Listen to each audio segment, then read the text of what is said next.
Hello, मैं Anil sir, bio classes. आज आपको स्ट्रक्चर ऑफ क्रोमोजोम बताऊंगा। क्रोमोजोम जो है, प्रत्येक जीव में क्रोमोजोम की संख्या फिक्स्ड होती है। जैसे मनुष्य में 46 होता है, 23 पेयर, तो उसी का स्ट्रक्चर है। देखिए, यह स्ट्रक्चर यहाँ बना हुआ है। इसमें जो है क्रोमोजोम का जो शीर्ष है, इसको टेलोमेयर कहते हैं, और इसका जो बाहरी आवरण है, इसको पेलिकल कहते हैं। और इसमें आपको ये क्रोमोजोम दो धागों का बना होता है, जिसको क्रोमेटिड्स कहते हैं, और इस क्रोमेटिड्स को सेंट्रोमेयर से जुटा रहता है। और इसमें दो कंस्ट्रक्शन होता है। प्राइमरी कंस्ट्रक्शन फर्स्ट होगा, फिर सेकेंडरी कंस्ट्रक्शन फर्स्ट होगा, और फिर सेकेंडरी कंस्ट्रक्शन सेकेंड होगा। तो ये है इसका स्ट्रक्चर। अब ये जो है क्रोमोजोम जो है, आपको न्यूक्लियस में एक कोशिका में जो न्यूक्लियस है, उसके अंदर क्रोमोजोम देखा जाता है। क्रोमोजोम कहाँ मिलेगा? न्यूक्लियस के अंदर। पतली लंबी रचना होती है और बहुत अधिक कुंडलित धागे के समान होता है। A general cell in the nucleus, chromosomes are seen a thin, elongated and most coiled thread-like structure. और ये कब दिखाई पड़ेगा? ऐसे आपको नहीं दिखाई पड़ेगा, लेकिन जब कोशिका विभाजन होगा, during cell division, the chromosomes are clear visible. और प्रायः जो है क्रोमोजोम बेलनाकार होता है। Generally the chromosomes are cylindrical. और अब एक क्रोमोजोम में 3 पार्ट्स होते हैं। In every chromosome 3 parts. First is pellicle. तो pellicle the outer cover of chromosome हो गया पेलिकल। फिर मैट्रिक्स। तो पेलिकल जो घिरा हुआ रहता है, the pellicle are bounded by matrix. उसके बाद है chromatids.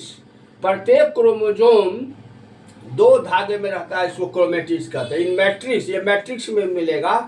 In the whole length of chromosome 2 parallel coil threads structures are present called chromatids. मतलब मैट्रिक्स में क्रोमोजोम की पूरी लंबाई में 2 समानांतर कुंडलित धागा समान रचना होता है, जिसको हम लोग क्रोमेटिड्स कहते हैं या हाफ क्रोमोजोम कहते हैं। अब in every chromatid 2 or more minute coiled thread-like structures are formed called chromonymata। अब क्रोमेटिड, प्रत्येक क्रोमेटिड में आप क्या देखिएगा? 2 या 2 से अधिक बहुत सूक्ष्म कुंडलित धागे के समान स्ट्रक्चर जो इसके अंदर है, ऐसे जो बना हुआ है, वो क्रोमोनीमाटा है। और क्रोमेटिड्स जो है वह बना होता है 2 चीज का, डीएनए और हिस्टोन प्रोटीन का। तो chromatids are made of DNA and histone protein.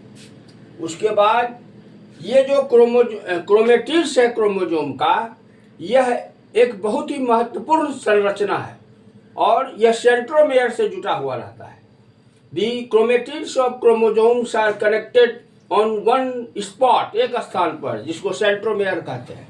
और सेंट्रोमेयर जो है बहुत ही महत्वपूर्ण स्ट्रक्चर है, और यह निर्धारित करता है क्रोमोजोम की आकृति को, और सेल डिवीजन के समय स्पिंडल फाइबर्स को जोड़ता है क्रोमोजोम से। तो देखिए, centromeres are important structures which fix the shape of chromosome, and during cell division spindle fibers are attached to chromosome। जब सेल डिवीजन होता है तो स्पिंडल फाइबर्स बनता है।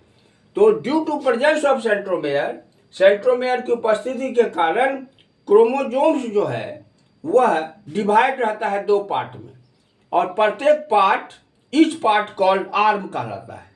और जहां ज्वाइंट होता है, the joint of 2 arms, A construction is present, उसको कहेंगे प्राइमरी कंस्ट्रक्शन, और दूसरा कंस्ट्रक्शन होगा तो उसको सेकेंडरी कहेंगे, और क्रोमोजोम के शीर्ष को टीलोमेयर कहेंगे।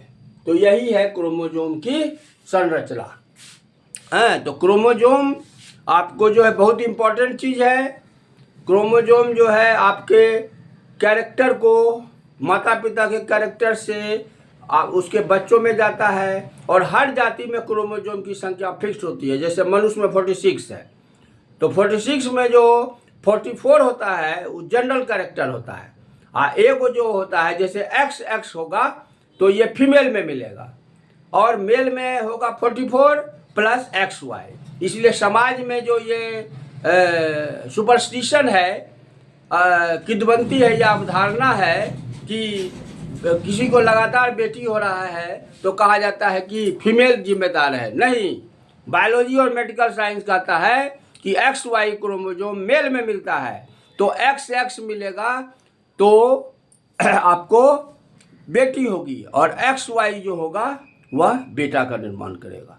तो आज मैं क्रोमोजोम आपको बता दिया। Thank you.